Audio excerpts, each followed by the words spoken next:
Yo, what's going on, everybody, man? It's your boy King DV, and I'm with my co-host, Smitty. What's going on, bro? Man, it's love, man. Time for A.J. Brown. Michael Carter II. They don't know Jalen Hurts like we know Jalen Hurts. They was hanging on to Jalen Hurts. Until next time, man, y'all know what it is.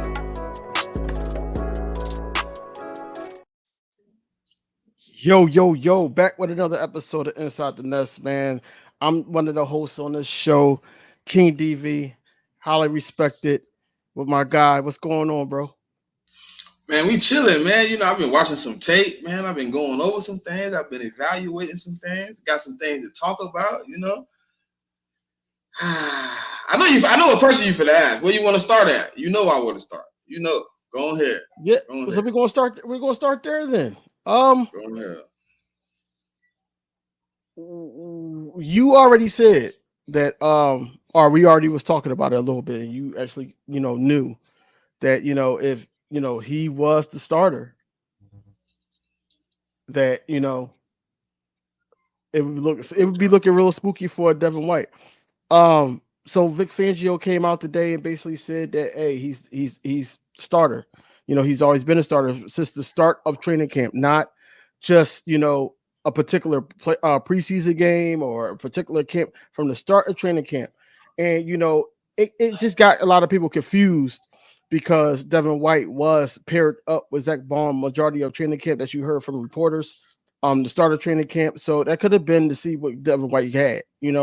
That's where I'm leaning towards, because of the situations that we probably don't even know about, or the Eagles organization didn't know about with Tampa Bay until he came out and started talking about it. We don't know how true that is, but overall, they was basically saying that Kobe Dean was already the day one starter. Rightfully so, because you've seen the product that he put out there in Brazil. We already seen Kobe Dean do certain things in college, and then also what we saw in preseason before he got hurt. He just needed a chance to actually be healthy, and we seen the outcome of that. The outcome is basically he's starting. So I'm gonna let you have the floor, because I already know that you're about to go off. So you go do your thing. See, I stood on this mountaintop, man, for 2 years. I told people, don't give up the faith. Don't give up the hope. Don't give in.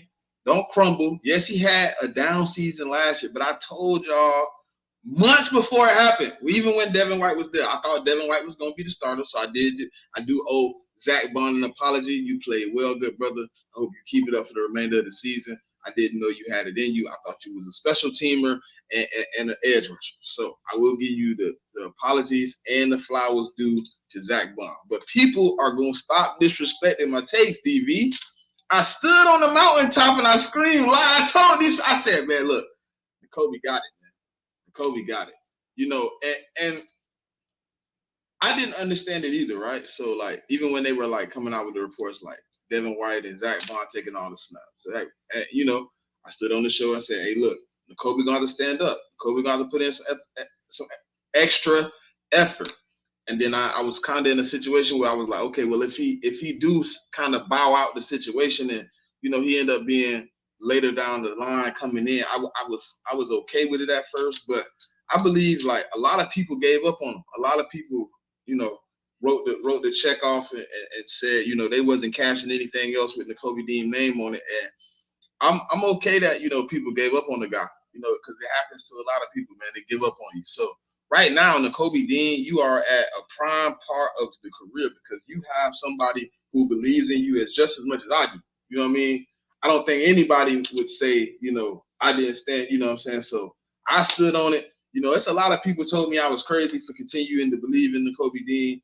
And, the naysayers gonna do what they're gonna do, man. They're gonna talk down, they're gonna badmouth you, they're gonna talk about, your health, they're gonna talk about your play, they're gonna talk about everything but what you actually putting in the work. You know what I mean? That nobody's gonna give you the flowers for standing on top of the mountaintop and fighting back to the bottom. You know what I mean? Because, they say the fight down is the hardest part, right? Because it's once you get to the top, it's hard to go down. You feel me? So for him to be able to come back and really put the work in, put the fight in, show he got the effort to really fight off a dude that's an all-pro, a Pro Bowler, a Super Bowl champion.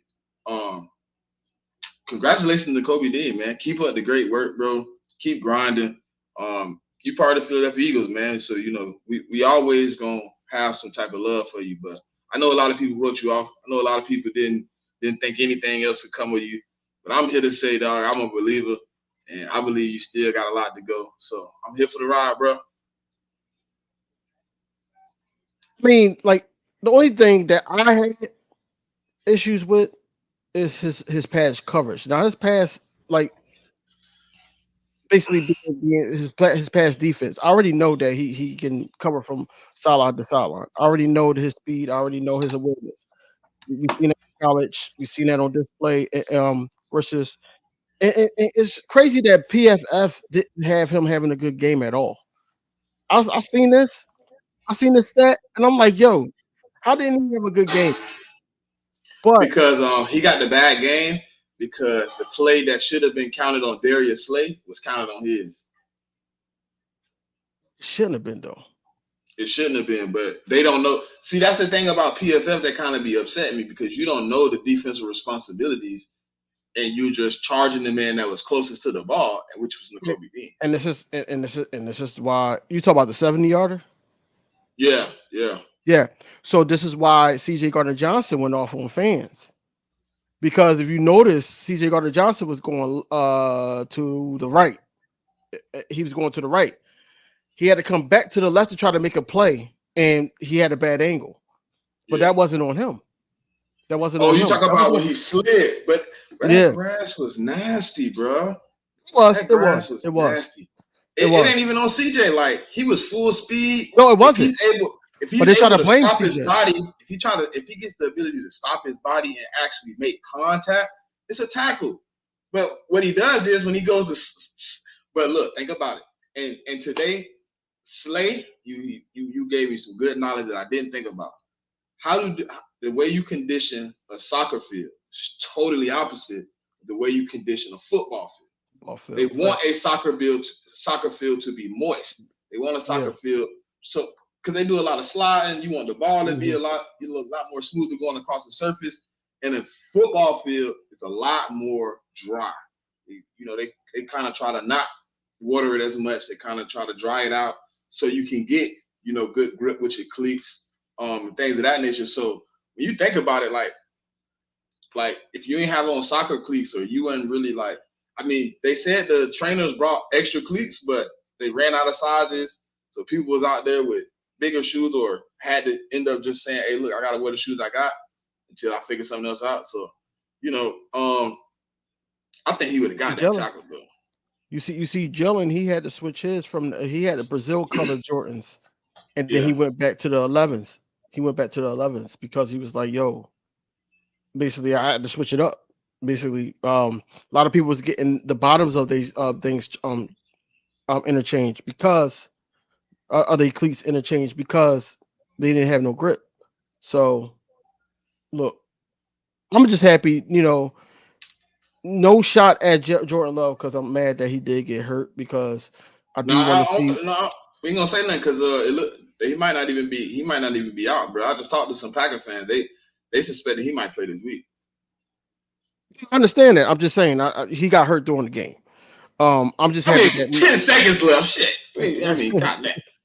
But nobody on that. I thought it was gonna be worse though, DV. I thought it was gonna be worse. I thought they was gonna hit us with he tore his ACL, MCL. I was hurt for the man. I heard when it first happened. I heard MCL. Yeah, that's what I heard.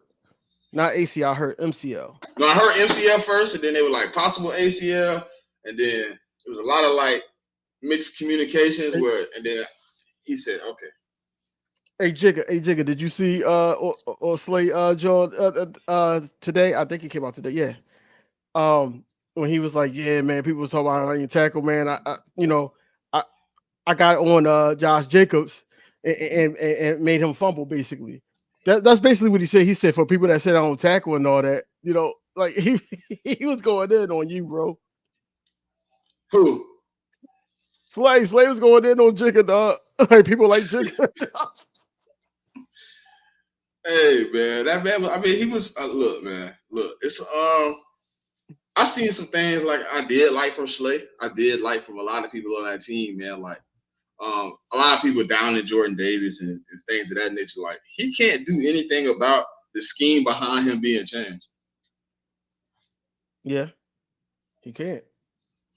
Like when you start moving linebackers and linebackers not holding lane integrities and things of that nature, like I like what Bond did, right? But two of your boy biggest runs came from him not holding the lane. Two of it, because one of them, Jacobs looking like he finna cut it outside. Soon as Bond come down in the hole, he jump step back in the hole that Bond was in. He go for like 22. I'm like, fudge. Yeah, we're gonna get to that, Kev. We're gonna get to that. I mean, we started a little bit because in the beginning we started about the Kobe Dean. Yeah. I like what he really said about Nakobe. Like, man, he kind of made me feel, a little bit more of how would you say it? A little bit more like what I be seeing is actually true. Like, because sometimes I be like, maybe I was wrong. You know what I mean? I don't care about being wrong, but like I be looking at it and I'm just like, I see how he play. I see how things work. And listening to him talk today was just like, he very assertive, man. He don't got too much of that, hey, I'm this way or that way. Like, nah, look, young players, get ready, stay ready so you don't have to get ready. Because your time could come at any time. Because the best person available is going to be the best person on the field. What's great about that, man, going off of that, just piggybacking off of what you just said, I loved everything that he said, man. Like, he said the truth. We're going to go to Bryce Huff. And Bryce Huff needs to separate himself from the other edge rushers. He needs to. Because right now, you're just plug and play where you're supposed to be $17 million man. What made me sad about Huff is he let Zach Bond take snaps from him at edge over him being. You seen that? Yo, I thought I was the only one that seen that. I said, yo, they got Zach Bond at edge. Where's Bryce Huff? He can play that side too. And he wasn't even out there. No. And that's what I'm saying. Like, yo. It was Brandon Graham and Sweat. Brandon Graham and Sweat was mostly on the field, bro. I was confused. Right. And this is what I'm saying. I'm like, yo, please don't let Bryce Huff be a bust, be a bad move. But then let me ask you a question. Because I seen this question on all places Facebook. Do you believe that Howie made a mistake signing Bryce Huff, not knowing who's the defensive coordinator was going to be? No. Because it was technically supposed to be a safety. He was supposed to be depth. They believed they were going to come to an agreement with Hassan Reddick when they signed Huff. They're like, oh, we're going to have Hassan, Sweat, and Reddick in the room with these young guys. And then when Hassan was like, oh, I'm not settling for nothing less, they're like, oh, shit. Okay, we got to do what we can do to get off of it. But I think when they signed Huff originally, he was still going to do the same job he basically did for the Jets when he came in. Maybe a little bit more, but I think he was going to be a situational pass rusher who was asked to do a little bit more in the run game. Not much, but a little bit more. I think that the confusion is basically Bryce Huff being in coverage. I think that's what the confusion is. And I think that he was working on that so much, he don't know his place here yet. I seen BG in coverage, and it made me laugh a little bit to see my old guy out there in the middle of the pass. Like, hey, look, as long as you don't pass by me. But why though? What? Why did that make you laugh though? Because I've never seen Brandon Graham really in the pass game. Because something he doesn't do. We had like I said on one of my videos, I said we've been having parodies of the Vic Fangio scheme. People that imitated the Vic Fangio scheme, but then we got Vic Fangio running the scheme the way he wants to run it. And then he don't even care. It's so crazy, right? It was like second quarter, they was on third down. So it looks like a 5-man front, right? So you got Zach Bond on the He on the right side of the defense, and you got N'Kobe's kind of sitting in the middle. So Jordan Love, he checked the defense. He called a protection. And when he stepped back, as soon as he stepped back to like set himself up, the defensive line slid. Zach Bond come down into the cut right there on the edge. I was like, oh shit, I like that. And guess what? It was so effective that he totally beat the left tackle. Completely blowed him out of the water because they didn't see it coming. Like when he set up the protection, so when the tackle come up, Zach Bond like going behind him because he trying to catch Sweat. Sweat going inside. I said, oh, I like that. I like that. That's something we didn't get a chance to see ever in this defense. You know what I mean? That's something I've never seen. And that's why Zach Bond is getting a lot of reps. If Devin White wants reps, bro, he's going to have to show the effectiveness to get to the passer. Even N'Kobe Dean, bro, on a pass rush up the middle, head on with the center. Blow them up into the quarterback lap. I was like, oh, okay. I see why these guys playing, bro. And it's not like unimaginable once you see it on the field. You're like, okay, I see why he has them out there. I don't know why Huff isn't out there. You say it's the pass game. It might be his pass rush. I don't think it's the pass rush. It wasn't effective on Friday. No, it's not going to be effective when you slip it around. I mean, I heard an interview with BG today on 94.1 and on WIP, and he was basically saying it was slippery. A lot of those guys couldn't get their foot in. He said we're going to be better. We're going to be better on dry grass. He was like, I'm just paraphrasing, but he was just like, it was just tough on them, trying to get their foot in and trying to do certain things. So you can't make excuses because the other team had to play on the field too. So, they just played the game how it was played, and that was the outcome. But I don't think it's only it's only week one. It's only week one. Hopefully, when you hear DC come out and say, and he got to separate himself from the other pass rushers, and then he speaks like telling Brandon Graham, like, look, I know this supposed to be the chill and relax run, but you in this room just like everybody else. So if you the best guy I got on the field, you running it. Like that's the only, like if Vic come out and say, man, look, it was wet, Huff is gonna get the snaps when we on better terms. It was more like, man, well, Huff gotta separate himself. He just a dude right now. You telling me he just a guy. He a jag. He just another guy in the room. He ain't no better than Nolan Smith or Jalix Hunt. You telling me he just one of them. He could just he on the team. He a little bit better than Jalix Hunt, but he not much better than Nolan Smith. He not much better than Sweat. He definitely not much better than Graham. So when I hear that in my ear, bro, I'm like, so is it just the pass game, or is it a little bit of everything? Is your game just not showing up in this defense? No, it is a little bit of everything. But in my eye, what I saw, that pass coverage, and then also the pass rush, he wasn't effective.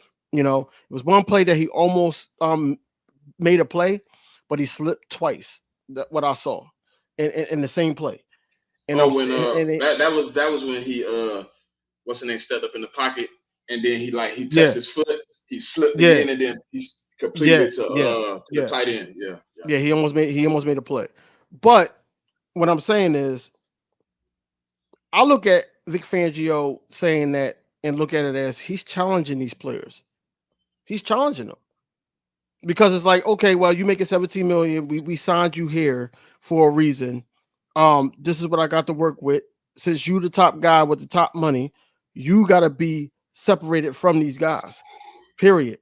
I will play, like you said, Zach Bond at defensive end. He will play Jalix Hunt over Huff. He would. He needs him to see, because I think he believes in him, but he needs to see a lot more. I mean, that's what it is. He's challenging this kid. I mean, I get it, right? I understand exactly what you're saying. I agree. It might be a challenge, but why not challenge more guys? Why just put him on the chopping block by itself? You know what I mean? It felt like to me you only really challenged him.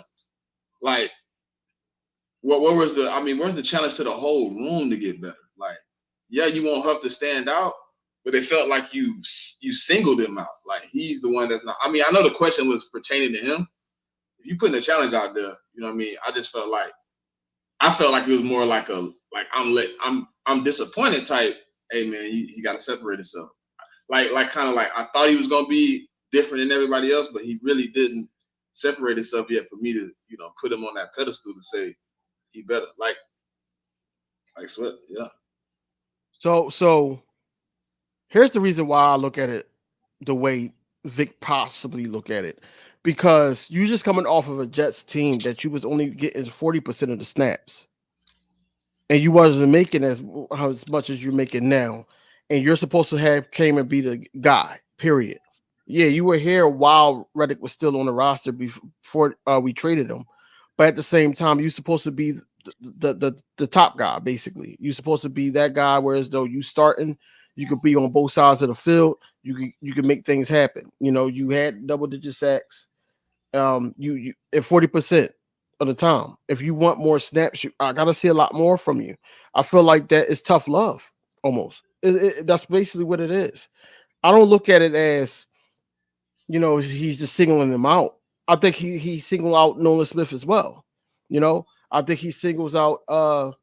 Only people I don't see him singling out is BG. And I don't see him singling out Josh Sweat. Everybody else is getting singled out. I'm talking about at the edge position. Bryce Huff, I feel like that Bryce Huff got to do a lot more. And you can't really judge him off this first week. We got to see him. Like I said, you can't judge really any of these players until like week 3, week 4, right before the bye. And then you're like, all right, this is what we got. What could he do better? What is he working on and everything? And we're not going to know everything because these reporters that we're redoing the reports on, because they're there at NovaCare, they're not going to see everything. So that's what I'm saying. That Bryce Huff, I feel like he get a pass this week, but I am a little worried because if he's not stepping up the way we need him to step up, then we in trouble. And a lot of people are already saying in South Philadelphia that, hey, maybe we should trade him back and just undo the whole thing and then get Hassan Reddick back. But I'm like, that's impossible. And then also, I don't think we would double back on Hassan Reddick and then pay him out. I don't think we'll do that. I think ultimately, right, like, we know Howard Roseman well. He don't want to accept, the L or whatever, that nature, right? So I believe, like, circling back is not the answer to this. You know what I mean? I think the best way to move forward is just, like, see if he, help him get better, man. I mean, somebody said it, like, why we don't develop players well. Like, I want to see the development of this guy. I liked what I seen on the tape. I liked what I seen when I, got the opportunity to really look at what he did with the Jets, like what he brought to the table in those pass rush situations. He had a decent pass rush. He was able to make some things happen with his moves, with his transition from one move to the next into another one, and sometimes even 4 or 5 different moves in one pass rush to get to the quarterback. I liked it. I like what I see, and I don't know what's the issue or how things are working out, why he isn't in this part of the lineup or why he in that part of the lineup, why Vic Fangio calling him out. Maybe it is motivation. Maybe he was just being truthful. I mean, maybe it's not obviously his motivation, because you hope when he hears it, he takes it in as, all right, let me get better. And he don't take it in as, oh, dude don't like me. Dude don't really care if I'm on the field or not. You know what I'm saying? So hopefully it's motivative. It's motivative. Like, it motivates him to, like, hey, let me go out there and show Vic I am one of them. I am separated from these other guys. You know what I'm saying? And right, Dave, this ain't the first time he said something about, Huff in a negative sense. So is it waking him up? Is he taking heed to what's being said, or is he taking it in a negative sense? I don't want the guy to be here for multiple years and feel like Because sometimes you do find that gel with your coach. Maybe that's what it's gonna take. DV, maybe they're gonna have to meet somewhere in the middle where they both see eye to eye what's going on and they have an understanding of what I want from you and what you give. You know what I mean? So maybe it's that, but this ain't the first time I've heard him speak on, the first time it was more like, well, he hasn't been asked to cover in the past game before, so we gonna work on it to get better. This time it was more like, it ain't got better yet, so we still seeing what's going on. That's kind of the vibe I got. Vic gonna keep calling him out. He gonna keep calling all these players out. He don't really give a damn. He got players in the locker room that he respect, like Slay and BG, people like that. So first, probably CJ. But if you're not playing up to par, man, you're not getting the snaps. If he feels like you could do the job, he's gonna put you out there in the fire, and that's the type of coaching that we need. We need that type of coaching. With Bryce Huff, I think that Bryce Huff needs to be assertive of what Vic is saying and just go out there and perform the way he knows how to perform. It's no way you telling me. I mean, regardless of the field position or field condition or not, there's no way you're telling me that you got close to what the percentage of snaps that you got with the Jets and not one sack or one assist on a sack or anything like that. You didn't get anything. Nothing. So that's why people are like myself is a little concerned. I don't really care about the sacks though, DV. I care about the snaps. You got outplayed by a old man. He played double the snaps you did. Yeah, he did. That's what I'm worried about. Like, why are you not okay? Yeah, you're not getting to the quarterback. Cool, but why is your performance enough that I say, look, I'm gonna bring Brandon Graham in? Hey, yo, Jigga, how you feel about Darius Slay right now is how I feel about Avonte Maddox. I've been felt that about Avonte. Nobody listened to me though. Nobody listened to me though. No, you did. But here's the thing, right? I go by the tape, and the tape says that when Avonte Maddox is in and he's healthy, he makes certain plays. Now he makes plays to get himself hurt, i.e. that damn turf toe on a tackle. But at the same time, what I seen on last Friday, he was getting torched. He was getting torched, man. And when I see he wasn't doing the simple things, DV, the simple stuff though, bro. Like how do you give Christian Watson, a dude that's bigger and faster than you, free release on the goal line? And he's running the damn slant. You called the slant. I watched it 6 times, bro. You called the slant. You told everybody around you he running the slant, and you don't put fucking hands on. You just let him run the clean slant, clean touchdown. He body you out like he a power forward and you a point guard, and he get a free touchdown. But you called it out. Like, how do you call it out and not make the same play with your body? Like, you didn't even react to it. You just like, oh, there he is. I was waiting for any of those damn coaches, Nick Sirianni, Christian Parker, or Vic Fangio to say that Avonte Maddox had a good game. I was waiting for it. I was waiting too. Because I'm like, he did not have a good game. When I seen him at the red zone, lined up in front of Christian Watson, I said, you know what? That's a touchdown. I called it. I was like, I can't even be mad. I said the same thing. I can't even be mad because I said, fuck, that's touchdown. Vic really played a great game. He really did. Players got tired and everything like that, but Vic called the bad call there. No, they ran hurry up, bro.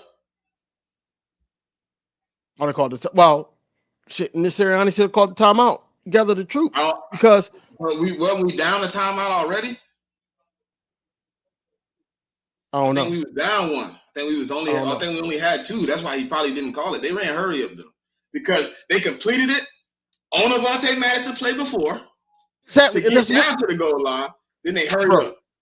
This is what happened. Right back in the predicament. This is what happened with James Bradbury at the Seattle game. But they ain't hurry up. They ain't even hurry up. They have to. Anybody that he was in front of Anybody he was in front of, that's who I'm going with the ball. This is where I'm going. It was PI. It was PI. It was PI. And then they ran right into the play. They called the flag, and when the referee turned the camera back, they was already lined up.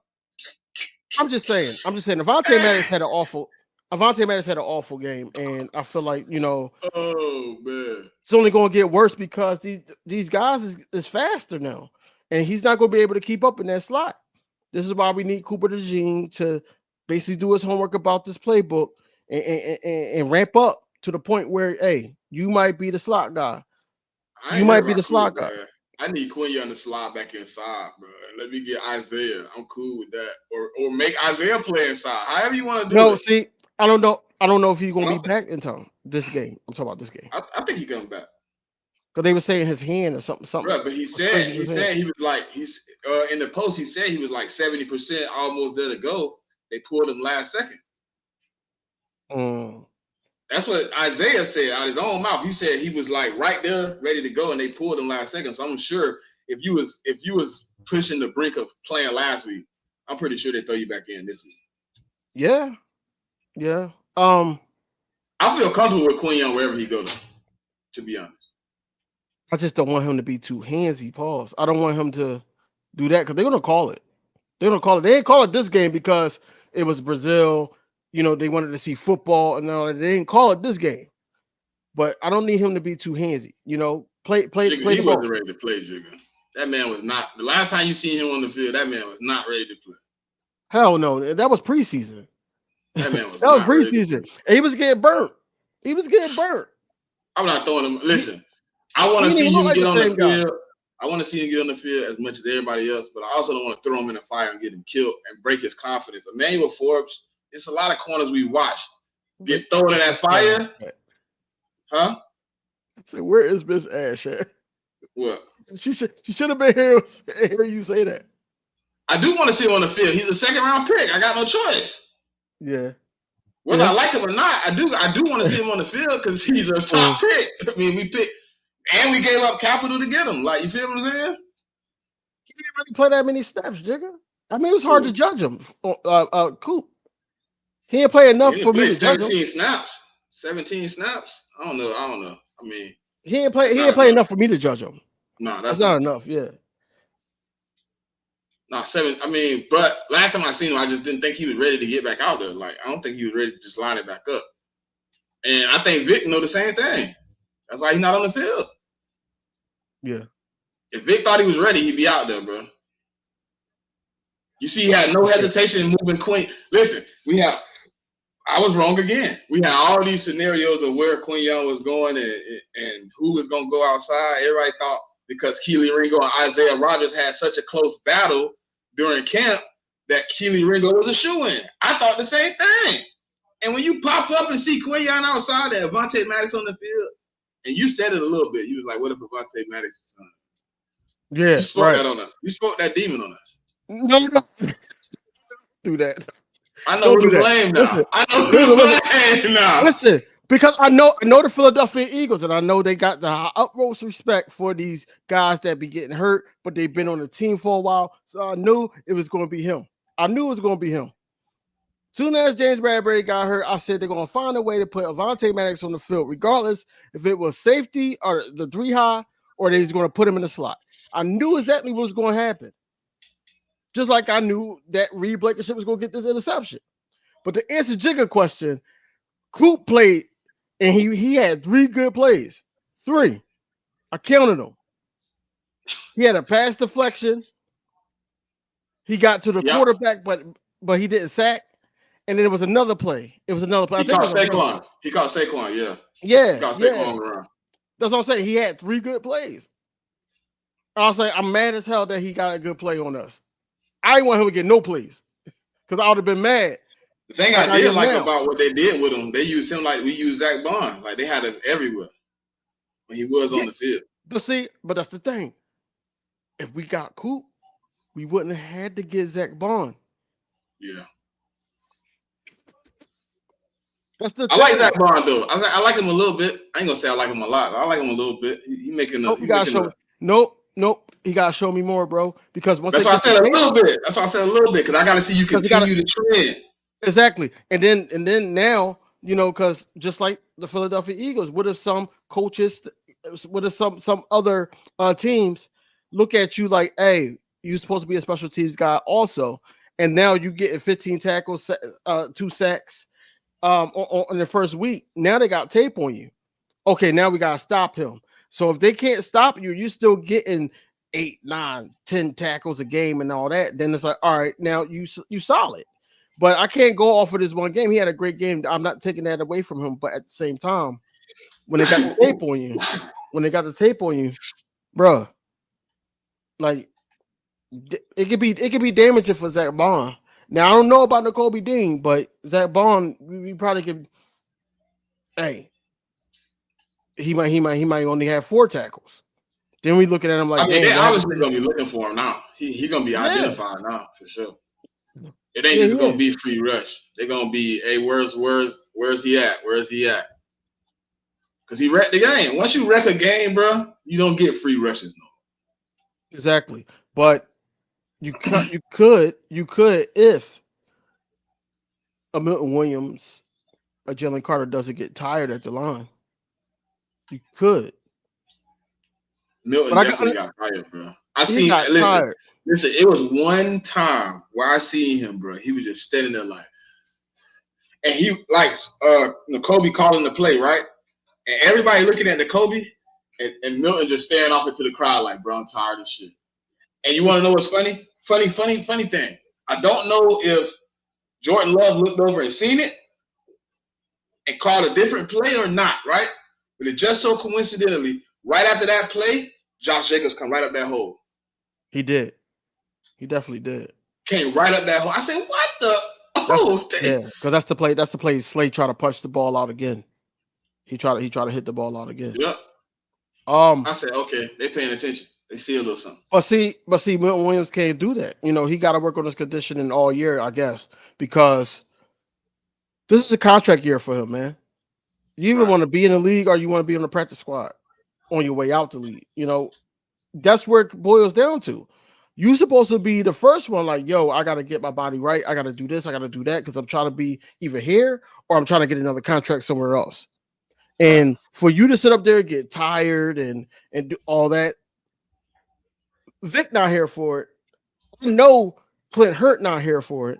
And the fan base not here for it. So we could go and we could pick up another D tackle. We could get another D tackle. Facts. I didn't like that, bro. That really made me mad, bro. To see him like gasping for air like that. Like even your best D. I know Fangio done told him, don't let them see you tired. I don't give a damn how tired you is. They shouldn't know you're tired. Yeah. You shouldn't be head in the air, standing. Nah. If Jalen Carter was tired right next to him, you know what Jalen Carter was doing? Hands on his, and he's looking at N'Kobe. You can see he breathing hard, but he keeping his head focused in the game. You could tell Milton Williams was so tired, he was no longer focused. Here's the thing about that separates them two. Jalen Carter started getting double teamed. Him and Jordan Davis was getting this to business. No, hey, I seen one play. Bro, I seen one play, DV. I was dying laughing. Bro, you could tell the center was nervous as hell because Jordan Davis and both of them was lined up in the gap next to him. And your boy calling the coverage, and he looking like, shit, which way I'm going? He didn't know which way to go. And then I guess the guard like say something, and he like, okay. He like go to Jordan Davis, and Jordan Davis literally obliterated him. It was like in the first quarter or whatever. They were trying to run the ball at the top, and they tried to double team both of them to open up the middle lane. Man, Jordan Davis and Jalen Carter just still with the double team closed the gap. I say, oh, Jordan Davis to me didn't get a lot of snaps, but because they went into a different type of coverage to try to stop the big play. I think Fangio gonna give him more snaps next week, though. I think they're gonna be more on the run. You're gonna see his snaps. I think according to the game plan, you'll see who plays more out of Milton and Jordan and the other guys, Moro, Jomo, and all those guys. Yeah. What's up, Coles?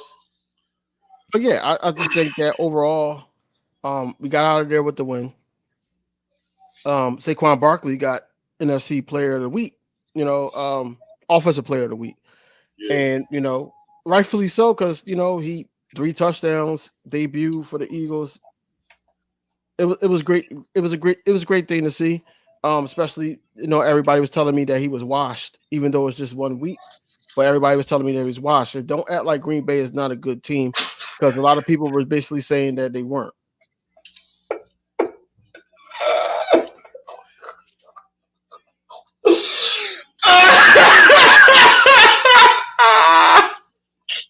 Oh, bro, Jigga, bro, you gotta chill.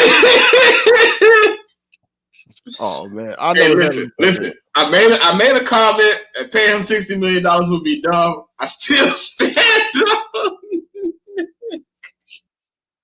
I'm happy Dak got his bread. I'm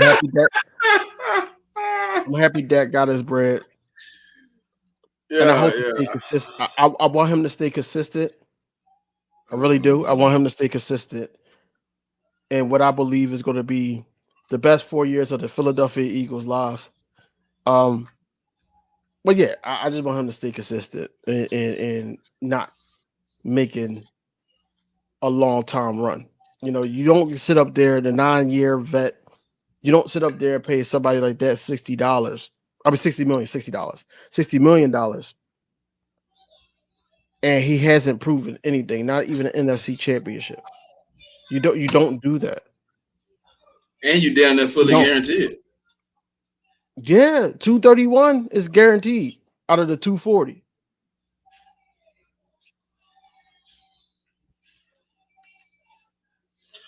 Hey man, listen.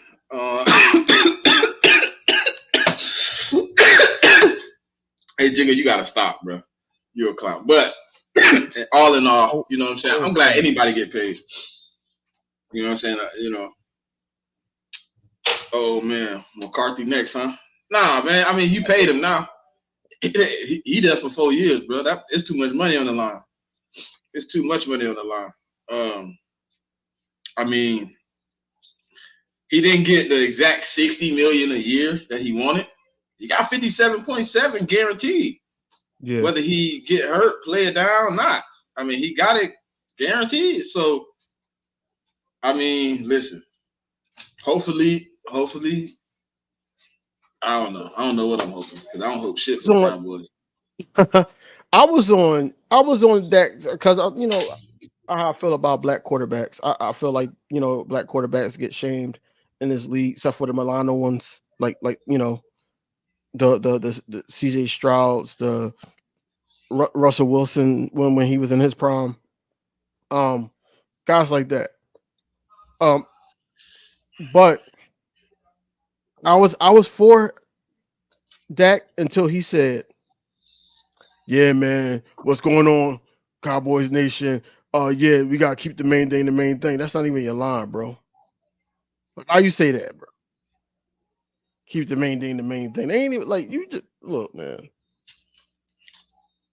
But he's the highest paid quarterback in the league, man. A guy that didn't do anything for his team. But he's the highest paid quarterback in the league. It tells you a lot. Yeah. It tells you a lot. Listen, I mean, he got paid. Shout out to the brother for getting paid. Jalen made that line famous, Coles. You know it. He made that line famous in the NFL. Now everybody want to keep the main thing the main thing. Get out of here. Yeah, I didn't hear it before that. Not from no damn Dakota. Not from no damn Dakota. Dakota ain't say that. Dakota was like, if I'm here, I'm here. If I'm here, I'm here. If I'm not, I'm not. That's what you heard from him. Now he want the main thing to be the main thing, huh? It's cool, man. I know why Coles is like this, man. I'll wait until those tribulations come up. I'll wait. What's going on, Hamid? What's up, Hamid? But yeah, man. What else? Oh, you see, Jack Stoll got released again. Border safety. So look, it's funny, right? If you type it in on Twitter, after you get through all the politicians that say it, guess who shows up the most? Who that? I'll see Dakota. I see. Let me see. 1, 2, 3, Jalen Hurts. 4, Jalen Hurts. Okay, there's some dude from North Carolina. 5, Jalen Hurts. 6, Jalen Hurts. 7, Jalen Hurts. 8. Coles. Hey, Coles. It's about them not beefing.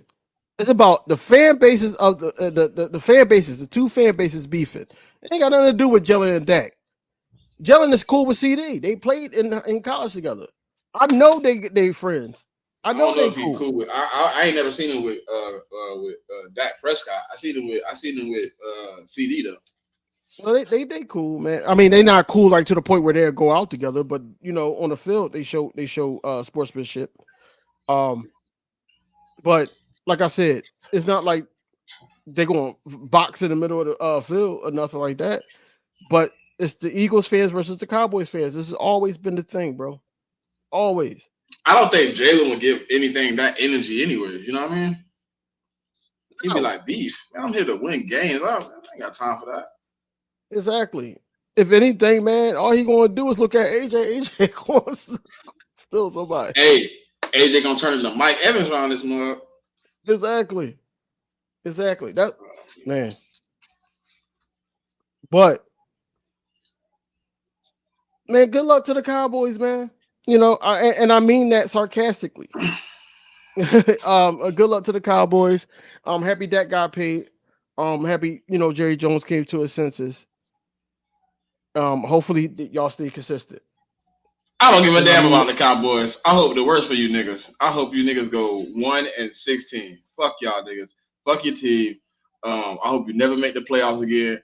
I hope you continue to be in prosperity grief. You know what I'm saying? So I wanted to feel so heavy and so hard on your heart, so heavy that you never want to cheer for your team again. That's what I hope for you.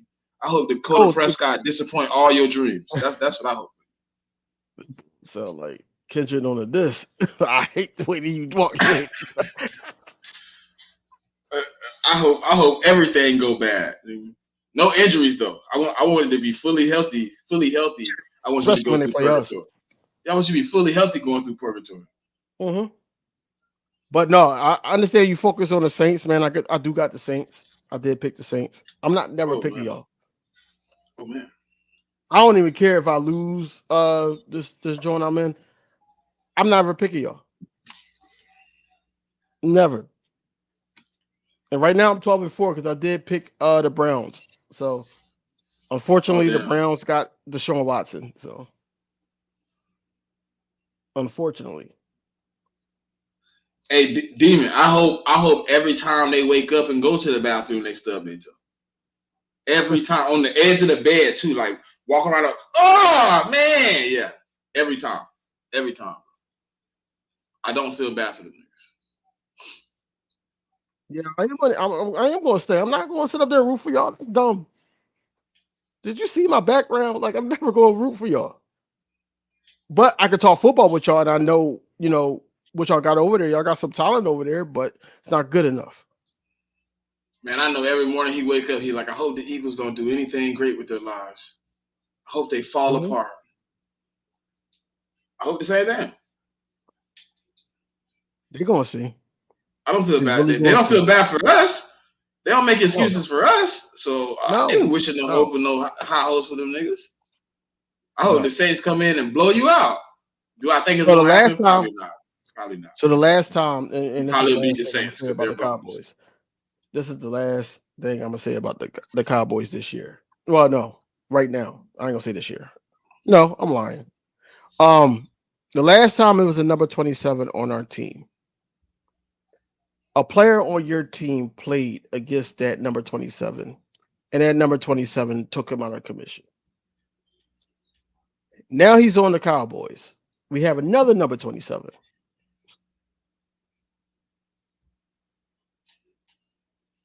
Oh man, I don't want to say history gonna repeat itself, but hey. And I want to see. Listen, I want to see them put him at nose guard against us. I Y'all gonna try that same shit against us? Who? They had Parsons playing nose tackle a couple Yeah. plays. Yeah. They did. They definitely did. Can y'all try us like that so I can watch him get washed? I mean, I'm tired of Lane Johnson babying him. You know what I'm saying? I'm tired of Lane Johnson having to babysit. He ain't signed up for that. Thought he was blocking pass rushers. But man, overall, man, it was a great win. A great week one. A lot of people was knocking rust off, man. The losers of week one, honestly, to me, and that's only because of the stuff they're going through, is the Bengals. The Bengals was the losers for me. I'm like, damn, like Joe Burrow and them only scored 10 points, and I don't know what's going on with Jamar Chase, but these fantasy people they pissed off right now. Like, yo, what you doing, bro? You gotta chill out. He could Hey, possibly speaking of that, did you hear Goddard? Did you hear what Goddard said at the end of the game? No, what'd he say? He was on the plane and he was like, "Man, I know everybody mad at me. My line was," he said what his line was on the parlay. He's like, "I blowed all the people parlay." Hey, low key, when I heard it, I was like, "Yeah, you did blow my parlay." Hey, and listen, if he come through, I hit for like $2,000. I was so sick. I think I need him to get one more catch. Oh, going into this matchup, man, with the Falcons, man.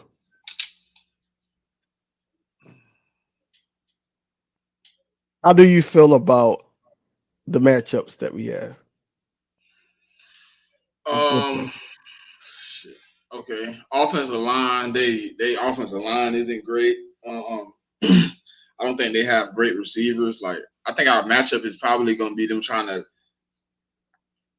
they're going to try to use Kyle's Pitts to clean out the middle. You know, the linebackers. That's how they're going to try to open up space in the field for Kirk Cousins to make easy completions. But I think our pass rush is a lot better than the Steelers pass rush. Yes, they have a better player than us in J.J. Watt, but they don't have a collective of players that get to the quarterback. So I think the thing that's going to happen is they're going to be able to overwhelm that offensive line who struggles. Like, and their right guard, literally his weakness is power rushers. He gave up the most pass rushing to power rushers last year. You know who lines up against the right guard. We know who's going to be there most of the time. It's going to be Jalen Carter. I think Jalen Carter should probably come out of this game with a couple sacks, maybe 2 or 3. If not, listen, bro, I was looking at the tape of their game last week, and then I went back and looked at our tape against Washington in 2022 to see how the offensive line was compared. Bro, that line is about the same, bro. And I think we're going to feast. I think, you know, they obviously going to run the ball a lot. So I think Jordan Davis is going to get a lot of snaps, which means you're going to have a situation where they're going to be trying to double team maybe 2 guys, which probably not going to work too well because you only got 5 linemen. So I can see us taking them out their game plan early and making them bring in heavy sets. That's what I see them try to do last week with J.J. Watt, and he still was bullying the right tackle in the extra blocker. He still was getting through. So, man, I think this could be a 6 or 7 sack type game, bro. We could really jump off the board. They don't have a strong offensive line. They're not really good. They're good going forward at times. They are good going forward. Like blocking for running lanes, they do good against, you know, usually do good. But I seen them get blown up last week, bro. So I don't think they're going to be able to do things they do against other lines against us because we also have good linebacker play who are going to react and read and go to the ball. I think they're going to try to do some different things to alleviate Jalen Carter, to alleviate a guy like Nolan Smith. I think Nolan Smith could have a big game. That's really my standout. Their edges don't react good. Their edges don't react good to speed, bro. The edges are like 2 Mekhi Bectons. I swear to you. Mm. But if J.J. Watt was a speed rusher, he would have had 5 sacks in that game. But he's a power rusher, so he plays into the right tackle hand. I think Nolan Smith, bro, should get off. You go back and watch that tape against Pittsburgh, both of those linemen, when they put their speed rushers in, got completely whooped. Kirk Cousins just dirked the ball, though. That's why they didn't get sacks. You know what I mean? He don't mind dirting it right at the wide receiver feet across the middle. Dirt ball. So I think we should dominate the offensive line. I don't really see where the receivers get off. I don't see Drake London creating enough separation against Slay. Even though people want to say Slay lost a step, Drake London don't got the step to beat him with. He's slow. No. He's a big, slow guy, which isn't – see, people like Slay struggle with big, fast receivers. He struggles. With guys like Mike Evans, guys like Keenan Allen, guys like DK Metcalf. He struggles with them because they're explosive. Drake London isn't explosive. He's just big and slow. He's a tight end himself. Mm-hmm. So I think that their biggest matchup they're going to try to use is when they use Kyle Pitts in the motion. If Quinyon is in the slot, then they're going to motion him to Quinyon a lot, and I like that matchup.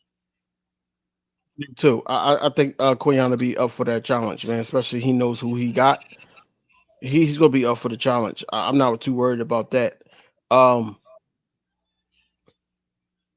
Bijan, how they utilize him is going to be the key matchup for these linebackers. It's all about if he bounce it outside, who's going to meet him there? You know, that's where it's going to be at.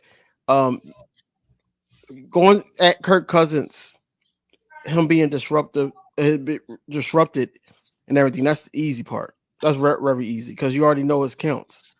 He when he go like this, he basically do this like he's shooting a free throw. He got his little routine that he does. I can tell you who they line remind me of. 2021 New York Giants. Yeah.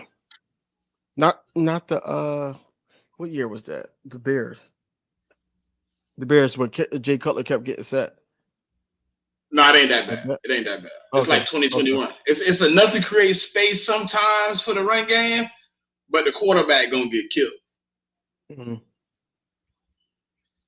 Yeah, I don't listen. I know DV said he picked the Saints. I didn't. I ain't gonna lie. I did. I don't think the Saints played the Panthers.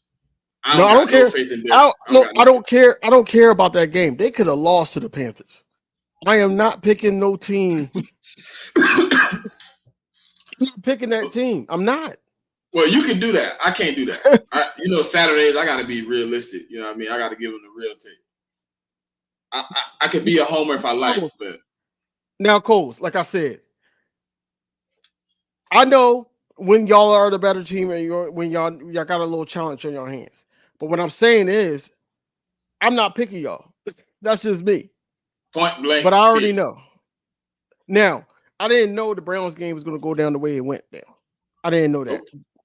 But Deshaun Watson didn't get a massage in a long time, so a decent massage. So, yeah, I should have expected this from him. And then Nick Chubb didn't play. It's crazy, man. But look, man, y'all got the win. Right, Jigga. Right, Jigga. Start to finish. When it comes to that bread, I can't be a homer, but I bet my money on this shit. I can't be no homer. See, this is like more like a friendly joint. It's a friendly joint. It's not no money. If it was money, I'm not going against the Cowboys. But it's not money, so I'm not picking it. This is more like bragging. Now look, do I bet my money on the Cowboys and hope I lose my money? Yeah, surely do. Surely do. Like, you know what? I won't be too mad if I lose my bread. I'll be okay. But no, I think. Listen, I think Monday, bro. Like, I think the offense should really. The only thing I'm gonna need Jalen to do is just be precise on those checkdowns because they are gonna play those safeties all over the field. They're gonna use Jesse Bates and Justin Simmons everywhere to try to take away your passing lanes. I think if Jalen just be precise, just get the ball there, make precise decisions. Don't hesitate. Trust your eyes. We could beat them hands down, easy peasy. But I think what's gonna really kill him though, DV. What I'm looking One at. last thing. Oh, go ahead. Well, no, what I'm looking for, the only thing I'm looking for is for Jalen is to do what he been practicing this whole training camp, is to look off a safety. And these are two of the goodest, or that ain't even a word, good safeties in the National Football League. Even though one was just sitting there for a minute, but shit, he got Xavier McKinney on that on a couple of plays where he moved. Oh, he did. I liked it there. He did. On the AJ touchdown, he moved the safety because he and it was a play. Bro, it was this what I did like about Kellen Moore. He ran a smooth play. He ran. You know how we run screens a lot, right? So he had Smitty like flow like it was a screen. Then Smitty, soon as Jalen Smitty cut up the field, Jalen let it go right between the linebacker and the safety. He put it right in the hole. Yeah. I said, oh, I like that. That's the type of stuff I need him to do though, because we ran a couple screens that way a couple times with Saquon, with Goddard, with Smitty. We did that a couple times. So when you set it up, and it looked like it, man. That safety came down fast as hell, trying to get to the screen. Totally didn't even see Smitty cutting it up. So I like stuff like that. That's what I need him to do a lot more. Just make those safeties have to make decisions on where they want to go. Because guess what? You can't guard two people. You can't, and I think that's the beauty of Kellen Moore's offense. That he makes it so that you got to make a decision. I got a question for you. How do you feel about Smitty playing 75% of his snaps in the slot? I love it. You I do? love it. Mm-hmm. I don't. Why? Because how Kellen Moore offense set up, you're gonna take away Devontae running deep, spreading the defense out, going for the deep ball. He has deep playability. You're taking that away from him. I say I do, because now, say you got him in the slot, pre-snap. Jalen Hurts see a matchup that could be a matchup, whereas though he motions Smitty. Now Smitty's on the outside. like I said, I like it, because now you're kind of confusing the defense, and then if the defense is in the zone, they're not going to move too much with Smitty. Like, I like it. It's a change. It's a change of direction, but at the same time, I don't want him to always lean on that 75%. Him in the slot. I think he's gonna get a lot of catches this year, but I don't think his production is gonna be what we've seen before. If he plays 70-75% in the slot. So that means I don't think that's gonna be like that every game, though. It seemed like it, bro. And that's no. And like the person I was watching, just the person I was watching, that's what Kellen Moore like to do. He like to identify a guy he likes, he puts him in the slot. If you look at Michael Gallup, you look at CD Lamb, somebody else. It was like 3 receivers on the Cowboys that were outside receivers that he moved to the slot, and they played 70-75% every year he was there in the slot. And they got the highest. He gonna get a lot of receptions. He probably gonna lead the team, break his record. Just like Jigga hit it on the nose. I think that it's just all about if Dotson catch up to speed with the playbook. If he catch up to speed with the playbook, now you can play. Now you can sit up there and have either him on the outside, Smitty in the slot, or vice versa. You can flip them. And I'm looking forward to seeing AJ Brown in the slot sometimes too. He played 27%. Yeah, he did. But like I said, I want to see his catches. Kevin, his catches are going to go up. His yards are going to go down. Unless somehow Smitty turned into this speedster that I didn't know he was, and he started yakking it up. Cause that's the only reason. Like CD had a lot of yards in those moments. He was a yak god. You give him 2 steps, he burn you. So I mean, Smitty gonna fight for yards, but Smitty ain't really a burner. You know what I mean? He ain't really catch it and really, unless he gonna burn linebackers. He might, but he ain't really got to move either. Like, you don't see Smitty get an open field and try to make a move. He's more like, I'm trying to go through you. My best option is to go through you, get these little yards, because when you start being fancy, you start turning the ball.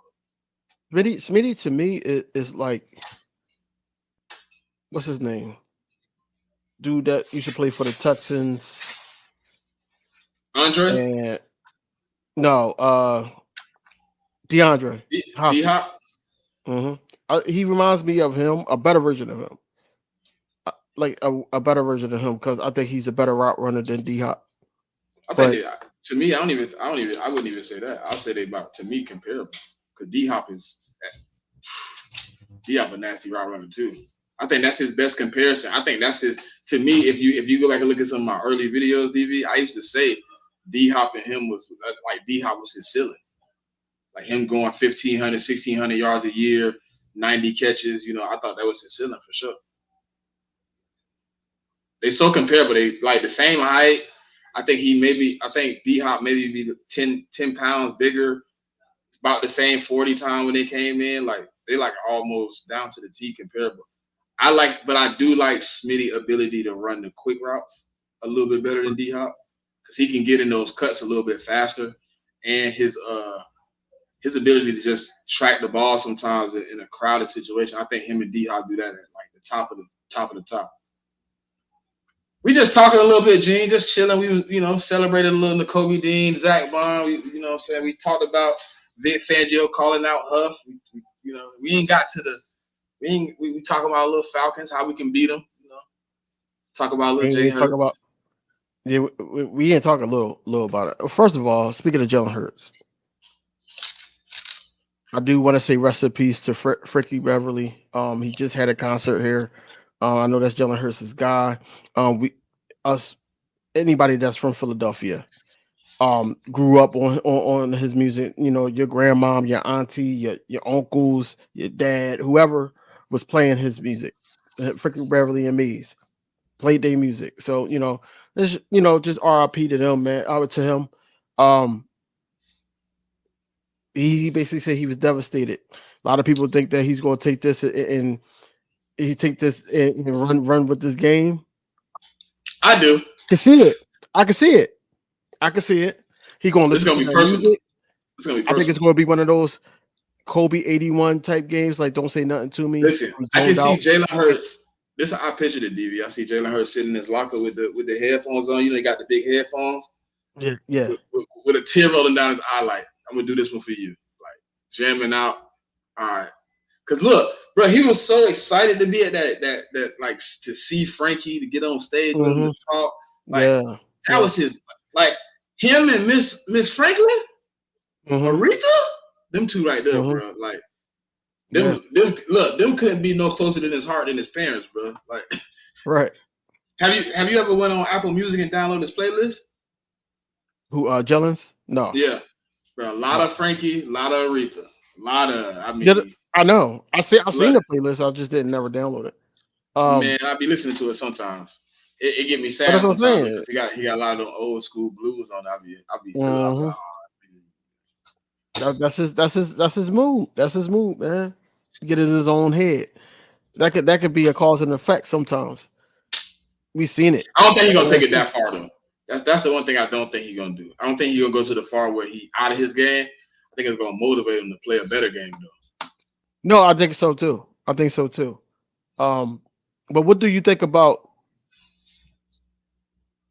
everybody, especially here, especially in Philly? Everybody's turning on Jalen. Oh yeah, Anita too. She that's the three right there. Anita, Aretha, and Frankie. Yeah. That's the three. But everybody's turning on Jalen Hurts right now. Why? Because they were saying that they seeing things that he was doing last season. None of it. I didn't see any of it. And I just told you what I was doing before you got on here, right?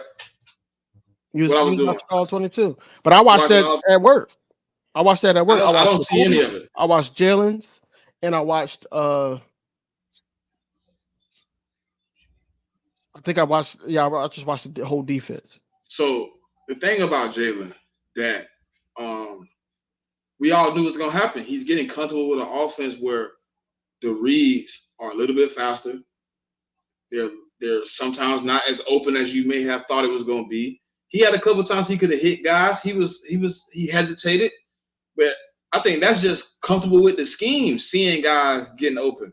Now think about it. There's gonna be plays. He's gonna go look at the tape, and he's gonna see his mistakes. And Jigga, some of those rolling rights, he rolled right because that's the way he comfortable throwing the ball out. I need him to stop doing it sometimes, but listen, I was just watching the All 22, just watching him break down. He was calling to let the free man come. Look, hey, pick him up. Don't worry about him. Those two. Like, he calling out the coverage, and he back to the blitz. I'm gonna let you hit me, but I'm gonna complete that. I got hit. Coming to the line, it was a play where it was exotic, right?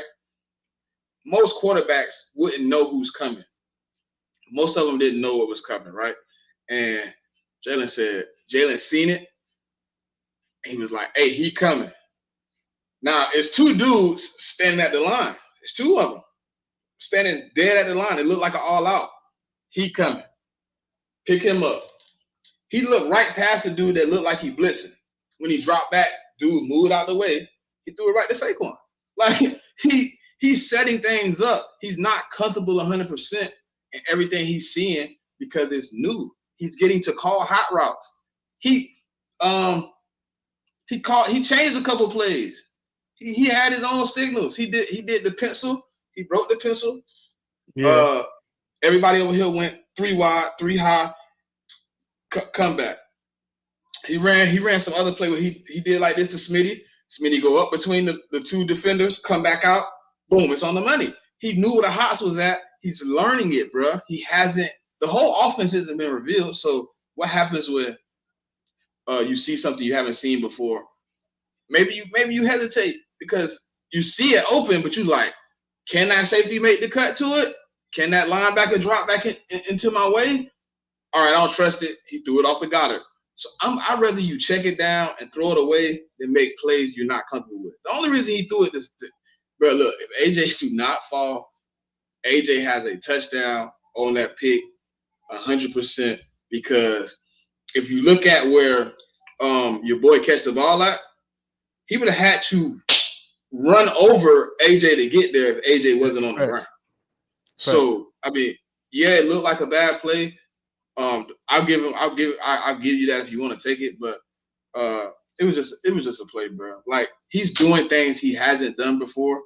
He just need to trust his eyes. If he can learn to trust his eyes, trust what the defense is showing you, and just take what the defense is giving you, he'll be in a lot better position sometimes to really execute. You know what I mean? Like, it's a little hard to learn something new and also at the same time execute at a high level. Something's gonna be off. So he made some good plays, some great plays. He made some touchdown throws, some deep throws. Like, he puts them on the money. He executed. The only thing I didn't like about Jalen, and he said about the rolling right, brother, the lane was up the middle and out to the left, up right between Landon. Landon gonna have to do better though, because the next time I see 4 plays in a row where you get put in Jalen Hurts' lap, we gotta have a talk, bro. You getting smushed.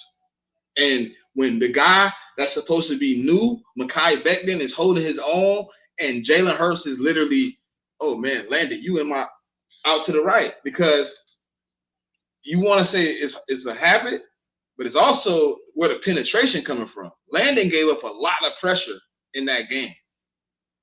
I thought Kenny Clark was going to try to abuse Mekhi Becton.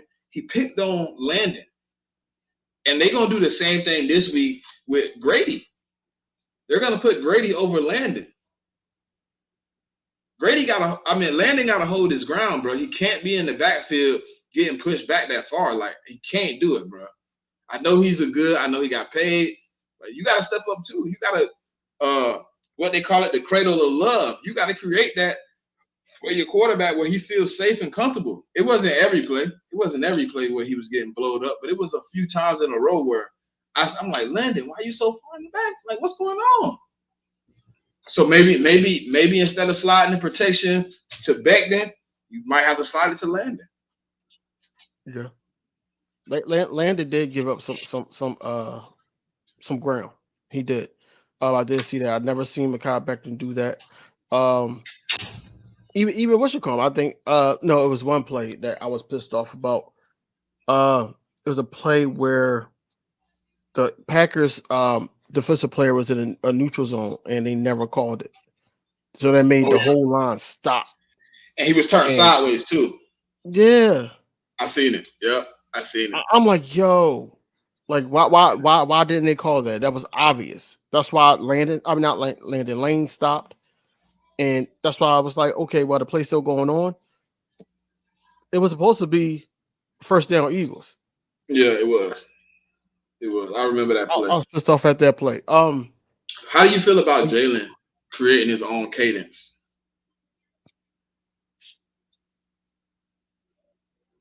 I like it. I think he needs to because Cam for some reason is having a difficult time maybe hearing him, maybe deciphering who's Jalen and who's what. Maybe he needs to hit. I mean, people laugh at Dak about the here we go.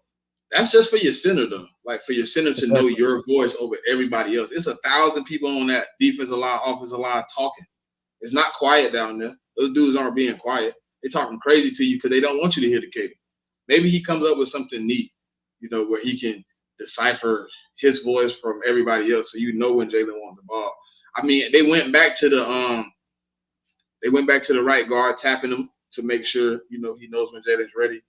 But what I didn't like was that first fumble, second turnover with first fumble.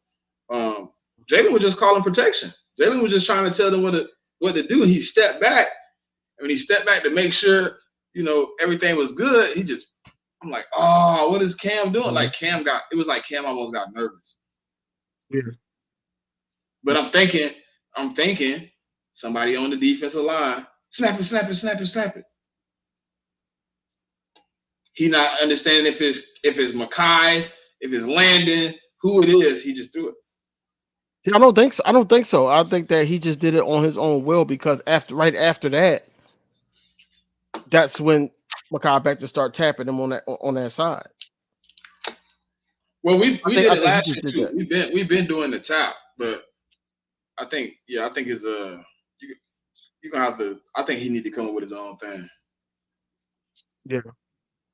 One thing I did like is that they actually did the hard count with the ability shove. I love that. I was like, yo.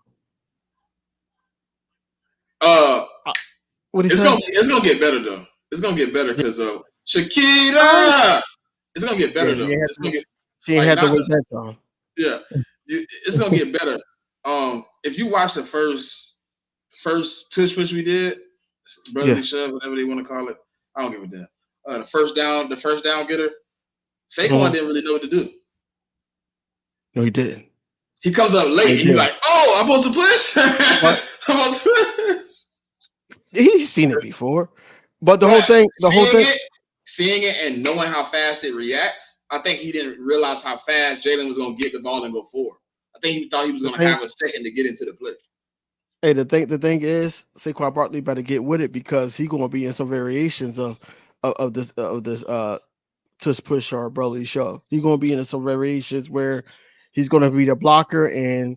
They're going to be trying to stop the brotherly shove, and Jalen Hurts going to pop back and throw it upward to the tight end for a touchdown.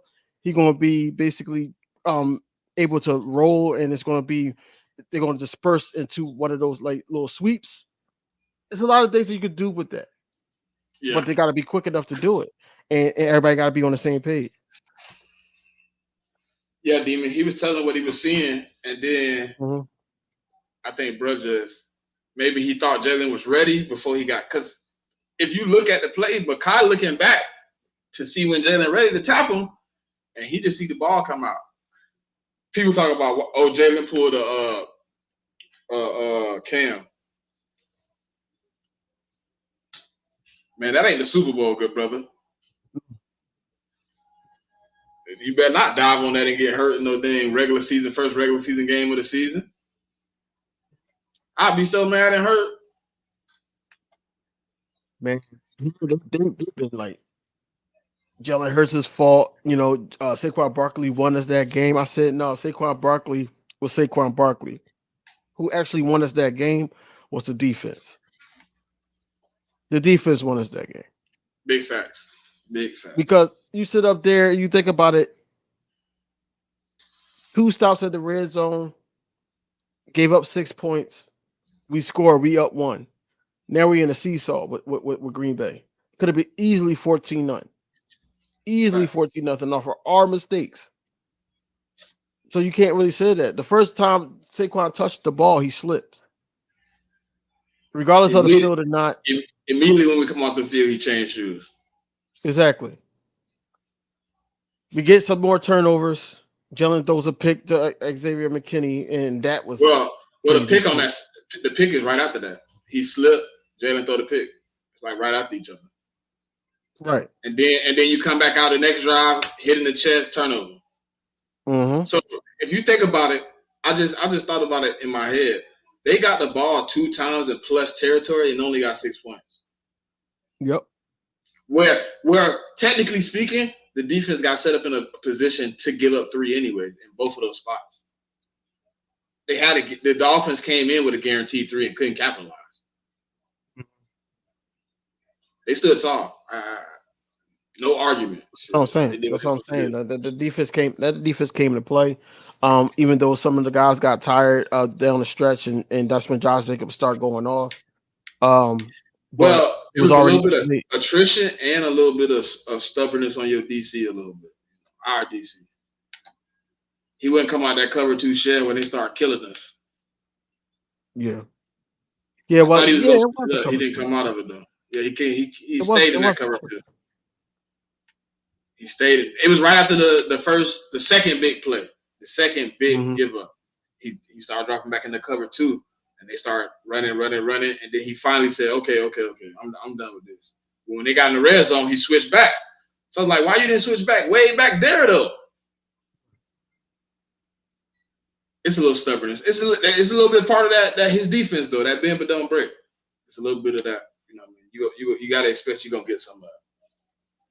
Get that. That's why I don't think just how people was challenging on Jonathan Gannon about the bend don't break and everything like that. You're not gonna do that with Vic. You already know what you're getting out of Vic defense. But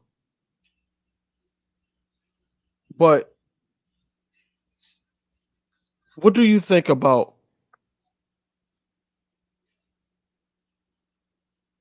the safety play? Because we ain't really touched on that yet.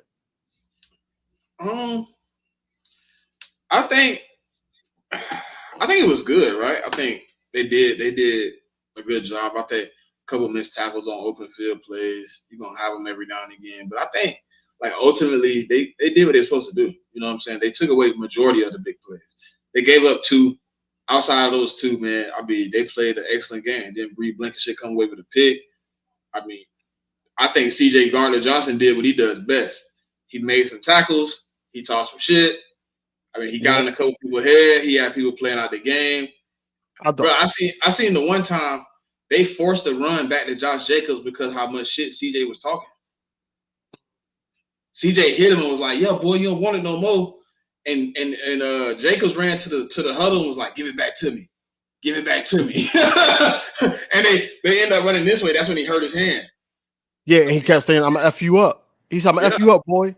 I seen his lips. I was like, "Yo, they about to knuckle or something, man?" Because CJ about that. So he just looked like he got a couple of screws loose. So I'm like, no, I wouldn't even play around with him. But I don't know what happened. I was trying to look at the replay. I don't know if he stepped on his hand or stepped on him on purpose. So when he goes to grab him like this, his hand gets trapped between his knees, and I'm pretty sure Josh Jacobs slapped them together. Because when he Josh Jacobs like going around him, so he like twists his arm inside of his knee to turn his body and pull him down, and he rolled his hand between his kneecaps. Okay. Yeah. But he said he was gonna kill him because he kept trying him. Don't play with me. Don't play with me. I'm him. Hey, I'm all with it, bro. I ain't got no problems, bro. Like, Get out there and do your thing. I ain't gonna argue with it because I felt like he had something to prove. Like this, the energy they was missing. Y'all thought we was still the same team from last year. We wasn't. That's what we was missing. That's why we wanted, the Quiyons, the Quiyon Mitchells, the Isaiah Rogers. We need that toughness. Especially down the stretch, man. We don't need somebody that's just playing pity pat, man. We need somebody out there that's going, go to war, especially challenge everybody. Facts. So I just hope that CJ can stay healthy the whole year. Quiyon keep playing how he plays, and also Isaiah Rogers get some playing time. I was shocked in the beginning of the game that it wasn't Keely Ringo on the outside. I was real shocked because I thought that's what was going to happen.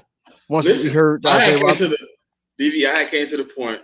Okay, Isaiah Rogers and Keely Ringo had a battle down to the bunches. It was so close. You didn't know to the last second. So okay, they automatically gonna throw Ringo out there. He was so close to getting it. Then when I seen Quinn, I was like, "The Quinn out there." So all right, so who's in the slot? Bro, when I seen Avonte Maddox, I said, I seen Cooper play the slot a couple times though. He did. He got in. He got in. Got a couple snaps. I was a little bit like, I'm like, why he on the? I'm gonna take, man. We ain't have nobody else that can play slot. Right. But so nobody. He played good for he played good for 3 quarters. I'll say that. Avonte Maddox played decent for 3. But it also take just finding the weakness. And some of that miscommunication could have been Avonte Maddox being the new guy in the slot. Played the slot before, bro. Like he's a. But Quinyon, listen. This is what I'm telling you. Quinyon knows the calls better than Avonte Maddox. It's certain calls that you make in the slot to the other DBs to know what the job is. Avonte Maddox not making those calls. You have Quinyon who is outside trying to make calls from the outside, which he hasn't seen much. I hear that. But Avonte Maddox been in this somewhat of this scheme before. Yeah, regardless of how the call is, you playing football. It's different when you calling it for months and you learning it in a night as far as hearing it from Quinyon telling you what it is, and you having to go off of what a rookie is basically telling you. Avonte Maddox shouldn't have been the hell out there. He shouldn't have been out there, bro. He shouldn't have been out there. True. But I blame Cooper DeJean for that because I didn't even blame him. I blame his injury on that because if Cooper DeJean doesn't get hurt and he's in training camp, he would have been starting at the slot. You think so? Yes, because they're trying to find ways to put him on the field. So then what do you do with Quinyon and Isaiah? No, Quinyon will be on the outside. Isaiah will be that guy that possibly, in special teams running the ball back. And if somebody gets hurt, then he'd be plugged in. That's what I think about it. You could be right. I think a little bit different about it. You know what I mean? I think you want him in a rotational spot anyways, to be honest. I think that's kind of what they wanted to do with him in the first year in the first place. Jigga, I know that. I know that Rodgers would have been outside. I know that. But they had to make that late adjustment because he was trying to go and he couldn't. Yeah. But at least he traveled with the team. Unlike the other guy. I don't get it, bro. But we shall see. We shall see, when he does get on the field, man. But we know he's not going to start. Going back to that, since people are in here now. Nakobe Dean is the starter, y'all. What y'all think about that? I already heard from Smitty. Heard from me. I want to know if that's the right move. How do y'all think about it? Do y'all think they gave up on Devin White too soon? I think Nakobe Dean, it was rightfully so. But I mean, listening to it, I don't think they ever had. If you listen to what he said, he earned it over the summer, so they knew he was a starter from the jump. No, they did. They did. And that's where I was shocked at because I'm like, when he said it, like it's one thing to think it for yourself, But it's one thing to hear. It's another thing to hear it from him and say, "Yo, Nakobe Dean was always the starter." We going off for things that he says, like it was things that he said and did. Like I said, Devin White, Zach Bond, every training camp, practice, they were the starters. Then Nakobe Dean would get in there. Sometimes he'll play with Devin White. Then on top of that, open practice comes up. He he called Nakobe Dean out a little bit and was like, "Yo, just that and the third." But this is just how he What talks. you talking about, Jigga? That's just how he talks. What do you say? Don't let the media gas up White. All I know, he was injured. I mean, listen. I thought at first it was gas. I thought they were putting Dean in a spot where they felt like they were just saying something and it wasn't true. But when I heard Fangio say he earned that spot in the summertime, it's been his spot. He earned it. He gonna be on the field no matter if Devin White is 120% basically. If he out there 100, no, it's Dean. And like think about it from that perspective, like maybe he was protege-ing Dean, showing him what the defense should look like, showing what he wants because how smart Dean is. Maybe that was the time to kind of orchestrate, show him on tape. It's easy to put somebody on the field and teach. It take a real strong player to learn and still perform at the same time. So maybe he felt Dean could learn and be the leader in that room. Yeah, we heard a lot about Devin White, accountability texts, all these things, but I mean, Kobe has. I feel like Kobe has more respect in that locker room than Dean. Than White. I think he knows the players. He's been here. He's embraced what Philadelphia culture is. Even though the fans have given up on him, he understands. To me, being smart as he is, he probably understands how people play, what's their strengths, what their weaknesses is, how he can help, how he can't help. Obviously, he probably knows, hey, look, I'm not the best in pass, but if I can play a little bit faster to the ball, then that can alleviate my problem. Look what he did on Friday. Anytime he had an opportunity to get to the ball in a fast motion, his instincts kicked in. He knew where to be at. Pick six. He broke up the screenplay so bad he beat the blockers. Yeah. Like he has instincts to play the game. So maybe I don't know. I don't know how, what, because that's like you said, all I heard was Devin White, Zach Bond. Devin White, Zach Bond.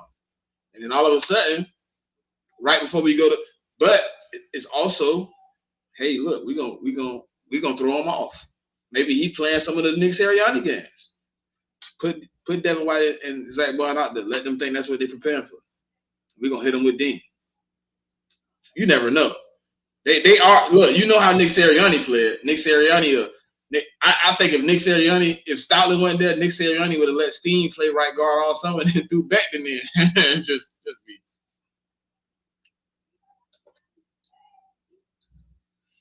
Think that, last year they actually trusted Dean to be that green dot.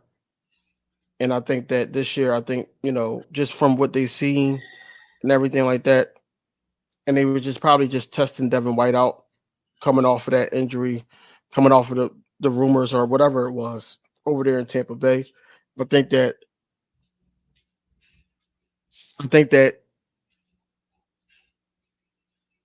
Kobe Dean actually just got to Vic Fangio's scheme a little bit better than Devin White. Like I said, in the preseason games that he did play, he looked a little tad bit slow. He didn't look like the Devin White that I was used to seeing. But Nakobe Dean, he's still, regardless of what happened in open practice with Kenneth Gainwell, what I saw. Besides that, Nakobe Dean played well. He played well. I feel like Vic Fangio's scheme, you got to be like a Nakobe Dean. You have to. Even though I feel like Devin White could do the same things, but Devin White, he lost a step.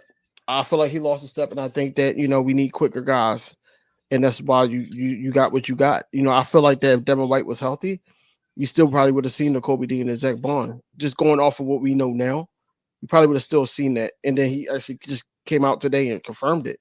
So, You know, it was the Kobe's job to lose, and he basically exceeded all levels and got to gain the respect of Vic Fangio. And that's the thing. I mean, that motivates me as a defender. Like my coach really getting on the stand and pretty much saying, "Hey, look, we got all the faith in the Kobe Dean to come out and execute. We putting it on his shoulders. We're gonna let him do it. We're gonna let him handle it. You know, we believe in him in his locker room. We believe him in on his team, and we think he could do the job that we need done."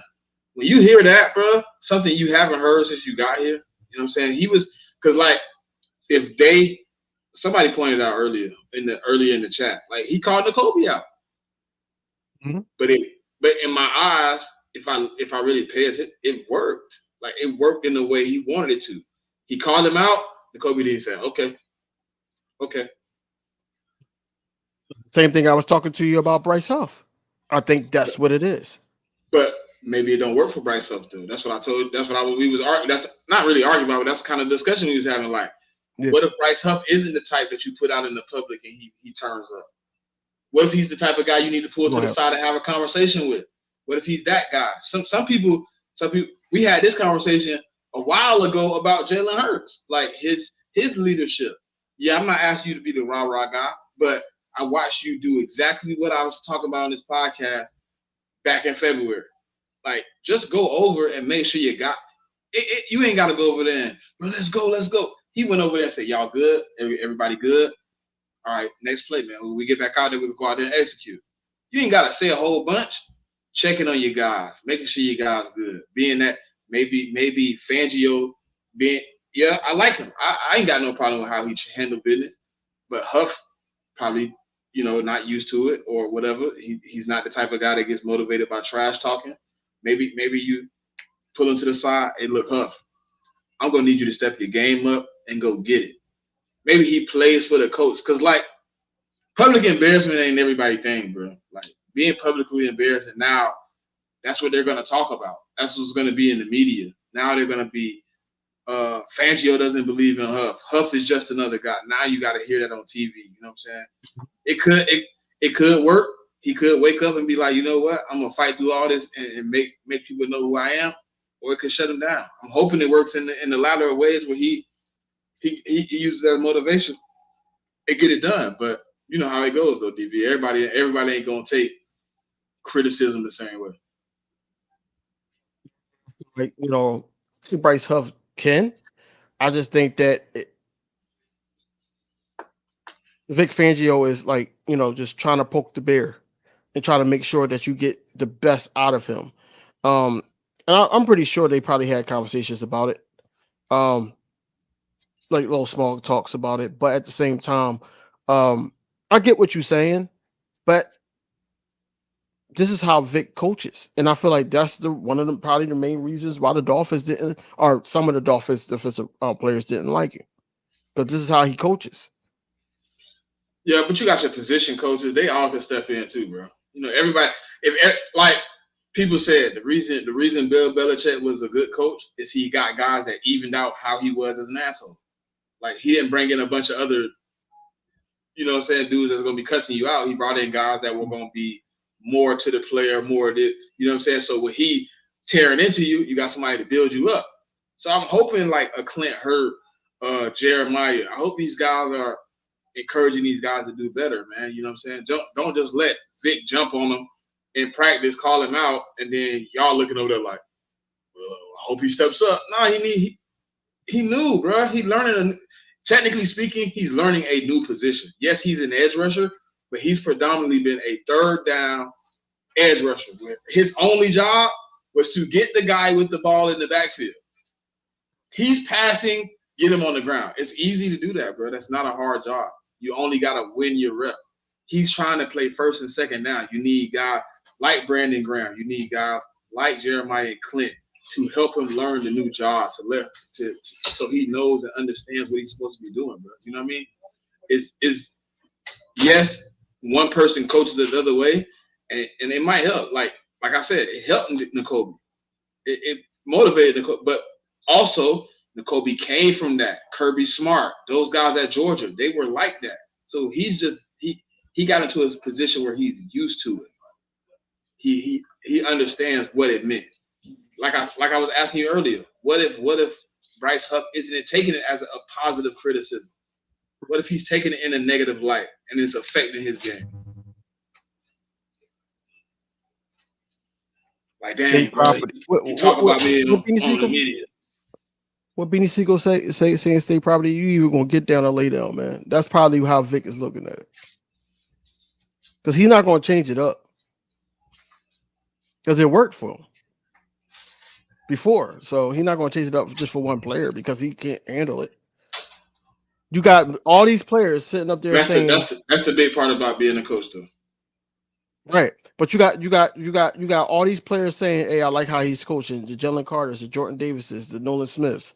You know, you got all these young cats that's saying it. If you put your boy up there, Bryce Huff, on the stand, I can guarantee he say the same thing. Right, but at the same time, it's not just because that's the right thing to say. It is though. It is, bro. How does it look if Jalen Carter got up there and was like, "Man, I don't really like dude, man. Man, look, I would wasn't gonna say that. Right? Not to that. None of them came out there and said stuff like, "It's a work in progress." They like, "Yo, I'm anxious and hyped to learn this because this is how I like to be coached." They were like animated about it and excited about it. Where you see Bryce Huff, he's sitting up there like this. I think he was just sitting there. You know, I ain't know. You know, I never was asked to drop back in coverage ever with the Jets. So this is all new to me. Like that's how he was. So the demeanor from that player, those players that actually just, hey, I like to be coached like that. You know, this is how they started to stay after practice to start doing certain things. Even BG talked about it earlier. To even today or yesterday. No, it was Tuesday. He was on Tuesday, and he was talking about it like, hey, Jordan Davis called him out. You know, hey, no, just because you're 15-year-old vet, no, you still gonna be out here with us after practice. And I think that's what they did, challenging each other to be better in this scheme. Whereas though I never see or heard Bryce Huff being in that and from even other players being there. So it could be just that demeanor, you know. You're asking him to do multiple jobs where in with New York he had one job. So that's why I think that it's going to take some time with him. But Vic Fangio, the tough love, just saying that, you know, he needs to separate himself. I feel like that's just trying to bring him up to speed quicker because we're going to need him. And Vic Fangio knows that. That's the only thing I can say about it. Listen, I hope it work out. You know what I'm saying? I hope he's not affected to the point where he tapping out or whatever, he giving up. You know what I'm saying? I hope he figures out what he need to do to get better and, you know, how to fit in this game. You know, you really can't do too much other than that. So the way, if you talking, how you talking about this offensive line for the Falcons, he should have a decent game. Maybe he got to see the production on the field too. I mean, that helps too. You know what I mean? So like, you know, I don't think if Nakobe Dean and Zach Brown play like that, you know, I don't know if Fangio come out as confident as he was today about who his two starting linebackers is. I don't know if he comes out that confident if, you know, I thought about that too. I thought about that too. But but it's also like trusting what you believe and then it working out. So hopefully the same thing works for Bryce Huff. He's like, all right, I had a bad game. Grass was wet. We going home. Let me show up. And he shows up on Monday. All this is gone. All this is nailed to the cross. Yeah. Like, you're like, cool. Yeah. He got home. He got his sacks. All right, it is working. But it's hard to even give an evaluation when you're playing in unforeseen circumstances and their circumstances aren't really in your favor as far as pass rushing. You got a lot of shifting weight back and forth trying to get to certain places, and he couldn't lean, so he had to go to a power rush. If you look at it, most of our defensive linemen went into the power rush. So it's things like that, bro, like small things, you know, that he wasn't able to do on Friday that Monday should be different. So you should see him effectively beating guys. You should see him effectively getting at the quarterback. Once you see it, you're like, all right, cool. But to be honest, how many of our defensive linemen really got a sack? Zach Bond got most of the sacks. He got the 2. So it's like nobody on the defensive line really got home. They played effective parts when they were supposed to do the run game and, create pressure. But even though they wasn't able to get home, they were doing that. Like I said, the only time I seen Bryce Huff be aggressive, try to be disruptive is the time that he slipped twice. I seen BG be disruptive. I seen Josh Sweat be disruptive. I even seen a couple times Nolan Smith was disruptive. The reason I'm gonna give Bryce Huff a pass, he's a technician with his moves. Brandon Graham was effective with one move. Like, he didn't use a multitude of moves. Bryce Huff is multitude. That's why he slipped twice, because he tried to go into he slipped. Then he said, okay, since I slipped, I'm gonna adjust my weight back this way. I'm gonna counterbalance the slip, and he slipped again. Like, Huff is a technician, so he's doing multiple moves. And I know you done seen it on tape. He like the hop step. That's his favorite. Yeah. You can't hop step on that shit. No. Every time he hop step, the hop step was null and void. So if you go look at the tape, anybody want to go watch the All 22, I ain't just saying DV. Go watch it. Our defensive ends and defensive linemen went straight into a power rush where I'm going head on with you, and I'm gonna make a move when I need to. And I don't think that's Bryce Huff game either. You know what I mean? So I'm gonna give him a pass on Friday. We're gonna see Monday night how he comes out. But since we on Monday night, can you give me your prediction? We doing that now? Okay. I gotta catch you while you fresh.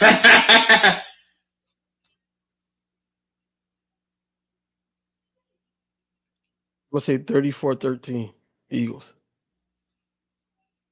Man, bro, stop stealing my swag, bro.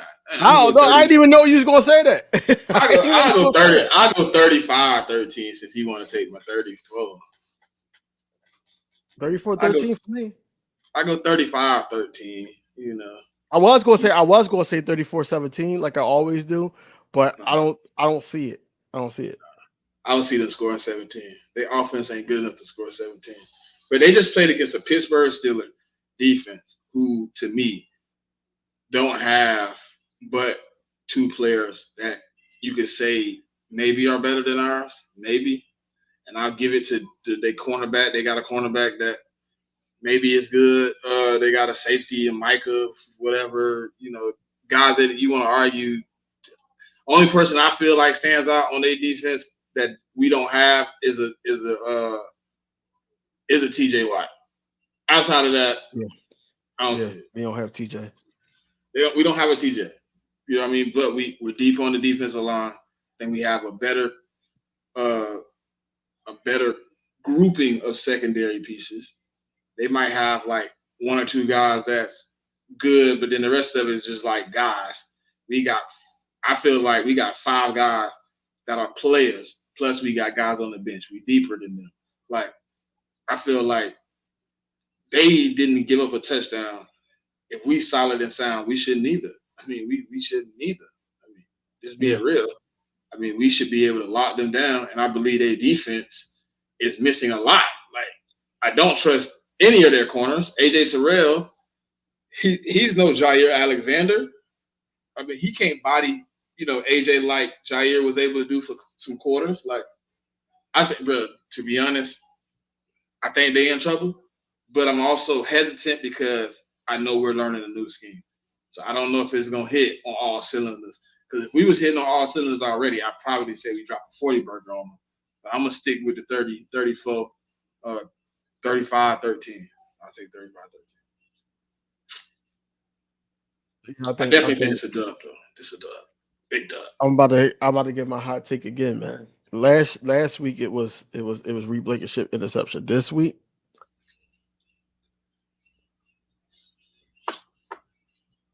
I think this week, Jalen Carter has multiple sacks. Nakobe Dean get a pick. Mm-hmm. I told you what they're going to try to do. They did it all last game. They tried to attack the linebackers with quick passes. Nakobe Dean going to pick that up. I hope he catches it this time. He gonna have he gonna have another one right in his hands. He just gonna have to catch it. That's all I can say. He gonna have to catch it. But I do believe, like you said, Jalen Carter, multiple sacks. I believe Nolan Smith might have a sack and a half, maybe 2. If we doing multiple, Jalen Hurts have a cleanup game. What's a cleanup game? No picks? None of that. And he's not throwing across his body. He's not doing certain things like trying to make a play. He's being smarter with the ball and just playing within the offensive scheme. And also controlling everything. It's going to be a clean game for him. Now, I don't think because DV, he gonna try to make a play. That's Jalen. He's gonna make smart plays though. He gonna make smart plays. But it's gonna work. It's gonna work this time though. Hey, Shakita, ride with me. D with the pick. D with the big pick. I can see it, but if he I can see him falling on the ball. Like I can see him grabbing it and doing this. Your boy gonna do one of these numbers. He gonna be looking out. He gonna see. He gonna look like he's looking for Drake. They're gonna run Kyle Pitts on that bull job drag route across the and give me them. Covey 3 receptions. They had him in there doing some motion. They did have him in there doing some motion.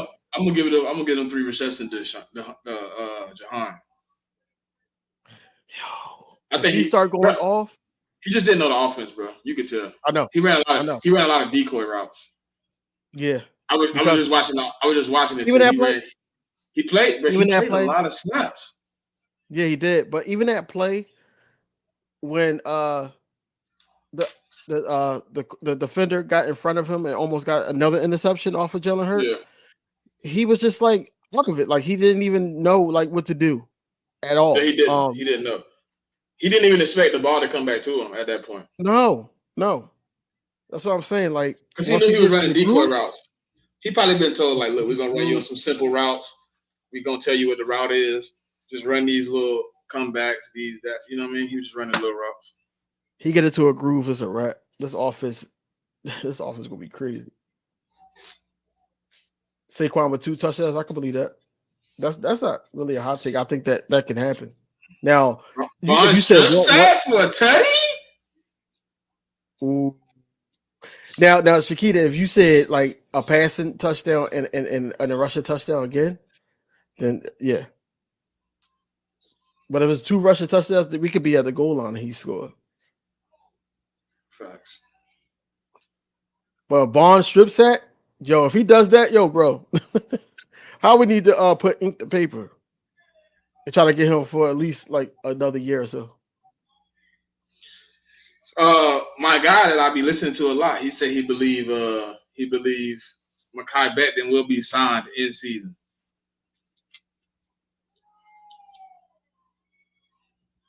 What you think? Said Mekhi Becton? Yeah, he said he believe before the season end, Howie will lock him up. I believe it. Because Stoutler going to want it. He likes to pay his guys too. I mean, Howie don't mind paying his guys. Howie, especially offensive lineman, he will down with doing that. So I think so too. I think he will get paid before the end of the season. Yeah, I think so. I think he will. I think that he's not gonna let him just walk. Especially if he played well all season. Yeah, I don't care how many times he throw up in practice. If he plays well, yeah, you better pay him. I think he stopped throwing another. It was the conditioning. I think it was the conditioning part. Like Stoutland was pushing him, like making sure you're gonna be ready to stand up with all these plays we're gonna be running because he knows it's gonna be a lot of quick games. Yeah.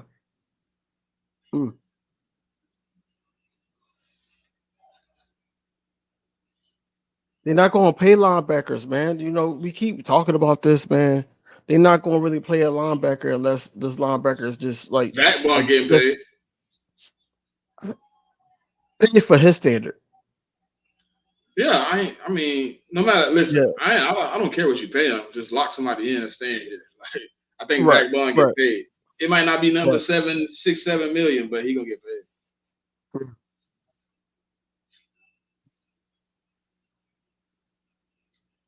Man, we almost at that 2-hour mark, man. You got anything for the good people before we get out of here? Nah, man. Tune in for the check down, man. You know we're gonna do the full weekly review, man. Tap in with us. Tap in with bro on Mondays now. You know he got his show going. Tap in with all of us, man. If you're on the Twitter side, come to the YouTube side and hit the like, comment, subscribe, ding that bell on both pages so you don't miss none of the content, man. We got content coming out about birds 365, man, 24/7. So that's all I got, man. We ready for Monday, man. Yeah, man. This month, no, not this Monday. The following Monday, I'm probably gonna be by myself. I'm probably gonna have to have somebody on that Monday show because my guy's going to New Orleans. That New Orleans game is on that Sunday, so they're not gonna be back in time. So probably gonna have to have somebody on. I'll probably just do a live. People just come on and say what they feel about the game or whatever like that. Hey man, but stay tuned tomorrow. My weekly review, man. Thursday weekly review, man. You doing it now? Yeah, I'm gonna start putting out a little video Thursday weekly review, man. That's why I was trying to watch a little tape to see what I was seeing, make sure I was seeing what I was seeing. So I don't know if I can, legally or whatever, put all 22 on the screen, but I can point some things out, talk about some things. 'Cause I see a couple guys do it, but I think they're sponsored by the NFL, so they won't get copyrighted. So, we just have a talk. I won't be live. It will be pre-recorded, but it'll be 30, 45 minutes of me showing what I see and talking about next week a little bit more in depth. Okay. Well, look, man, that's all I got, man. It's fly, Eagles fly, man. Go Birds. Hey, man, y'all know what it is, man. Love, peace, hair grease. The Eagles want to know. It gives me peace. Till next time, y'all. Yeah. Yo, what's going on, everybody, man? It's your boy King DV, and I'm with my co-host Smitty. What's going on, bro? Man, it's love, man. Time for A.J. Brown. Michael Carter the second. They don't know Jalen Hurts like we know Jalen Hurts. They was hanging on to Jalen Hurts. Until next time, man, y'all know what it is.